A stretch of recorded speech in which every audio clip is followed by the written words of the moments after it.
城市的光線太隨身，照不進心窩，獨自坐在即卡位裏，燈又會流過。如路人見碰見於這或窄街，卻碰不到一個會望了解我。習慣了害着意己於世間隔阻，如人潮中央處湊起我孤島一個。歸家的路要任生死嘲笑我蹉跎，這生隨大個已完全被遺留過，然後你卻悄然步入這冰河。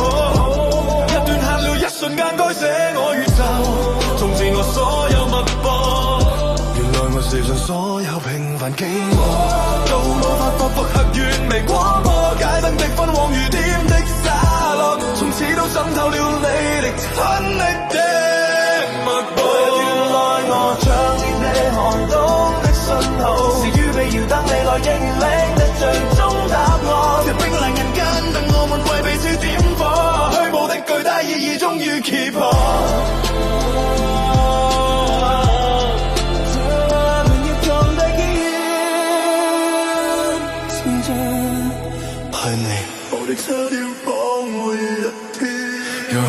聽我講，我曾經互串一則過期嘅冷笑話，將所有異性傳入長期嘅雪櫃嘛，揾自己講古都係最終極嘅美學，唔需要觀眾，我只被最光榮嘅分鐘。但你係觀眾，亦係個為無聲嘅測局者，你冇批判我，你自住我嘅脆弱話，係啊，記讀得是絕晒的都客，就係咁我自見到為盡自己崩裂。放開向世界忽然間有咗實在嘅重央，我哋嘅約會就係對抗恐懼最鋒利嘅一場藥劑。光輝有錢必須退淡，我仍會記得這份確切的震盪。你教我如何從一滿熱湯